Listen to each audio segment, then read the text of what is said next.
It's pretty wild to think that a single number could change everything for thousands of older Americans, like whether or not they can afford to eat.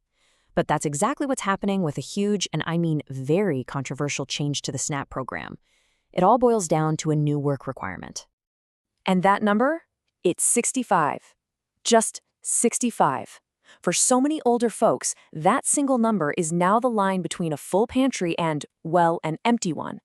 It's the new age limit for SNAP work requirements, and believe me, it is a total game changer. Okay, so let's put this into perspective. For a long time, the work requirement for SNAP, it only applied to adults up to age 49. But now, a new law, part of this bigger legislative package, has just jacked that age all the way up to 65. We're talking about a 16-year jump. That completely redefines who the government considers working age. All right, so what does this actually mean for people who are suddenly in this new, older age bracket? Let's get into the specifics of these new rules. So this policy is aimed at a very specific group. You'll hear the term ABAWs thrown around. That just stands for able-bodied adults without dependents. And here's the kicker. With this new law, that definition now covers everyone in that group all the way up to age 65. So to keep getting their benefits, these folks now have to prove that they're doing at least 80 hours of work-related stuff every single month.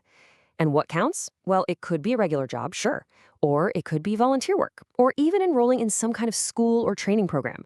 But the bottom line is that 80-hour rule, it's here and it's in effect. Okay, so that's the what, the nuts and bolts of the policy. But now we need to talk about the who, right? I mean, how is this actually playing out in the real world? Who is feeling this the most? And you know what's really wild is just how fast this all went down. I mean, for years, the age limit was 49. It was just the rule. Then, boom, this new law gets passed, and it feels like almost overnight, the game completely changed. That new age limit of 65 is now the law of the land. And a change that fast, well, it has very real consequences.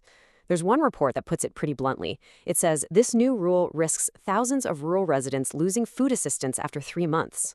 Think about that. This isn't just some abstract line in a policy paper. For a lot of people, this is a potential crisis.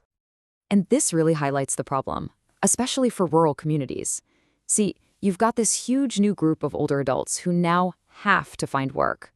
But then you look at the number of jobs actually available in those areas, and it's just a tiny fraction of what's needed. It's a classic supply and demand problem, right?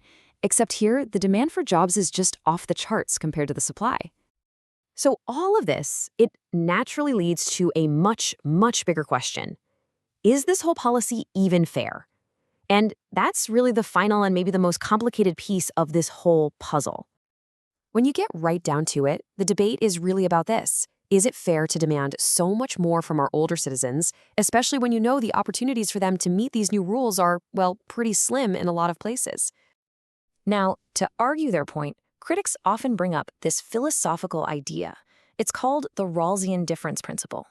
And the core idea is actually pretty simple. It says you should judge a society by how it treats its most vulnerable people. So if you're going to make a new law that creates more inequality, it's only fair if that law somehow ends up helping the folks at the very bottom. It's a really powerful lens to look at policy through, isn't it?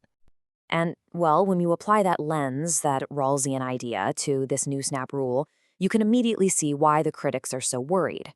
Their argument is that instead of helping the most vulnerable, this policy does the exact opposite. It actually hurts them. It takes people who are already struggling and pushes them into what they call deeper hardship. So that leaves us with the big question, right? What is the right balance here? How can a policy encourage work and self-sufficiency without, completely pulling the rug out from under the most vulnerable people in our society? This new SNAP rule forces us all to look that question right in the eye. And how we answer it, well, that's going to say a whole lot about the kind of society we really want to be.